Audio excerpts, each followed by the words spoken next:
వారికి ఫైనాన్షియల్ ఇబ్బందులు పెద్దగా ఉన్నట్టు అనిపిస్తుంది. అదేంటి అసలు ఫైనాన్షియల్గా ఇబ్బందులు పడుతున్న గవర్నమెంట్ కానీ ఒక ఇది కానీ స్టేట్ కానీ అదే కదా, రాజధాని లేని స్టేటు. భావం ఏంటంటే మ్మ్. Now NDA government is so alliance అయింది కాబట్టి మీరు అలయన్స్ కావటమే కాదు, మ్మ్. చంద్రబాబు నాయుడు గారు పక్కకి వెళ్తే ఏమిటి పరిస్థితి?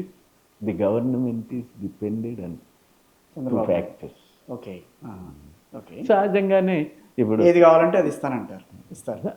ఏది కావాలన్నా కాదు, ఇక్కడికన్నా కొద్దిగా మెరుగైన పరిస్థితి, ఆయనకి బార్గెనింగ్ కెపాసిటీ. ఇప్పుడు కంప్లీట్గా కేంద్ర ప్రభుత్వం ఫైనాన్షియల్ సెక్టర్లు, రాష్ట్ర ప్రభుత్వాల అధికారాలను కూడా కుంచి వాళ్ళ చేతులు పెట్టుకుంటుంది. అది కరెక్ట్ మీరు అన్నది. నిన్నగాక మొన్న చూశాను. మహాత్మా గాంధీ ఉపాధి పథకాన్ని ఏం చేశారు? మ్మ్. పేరు మార్చడం ఒక ఎత్తు, 60% కేంద్రం ఇస్తుంది, 40% రాష్ట్రం రాష్ట్రం ఇస్తుంది. రాష్ట్రాలు కొట్టుమిట్టాడుతున్నాయి. ఇప్పుడు వాళ్ళ పథకాలకే డబ్బులు లేవు. ఇంకా దీన్ని ఎక్కడ భరిస్తారు?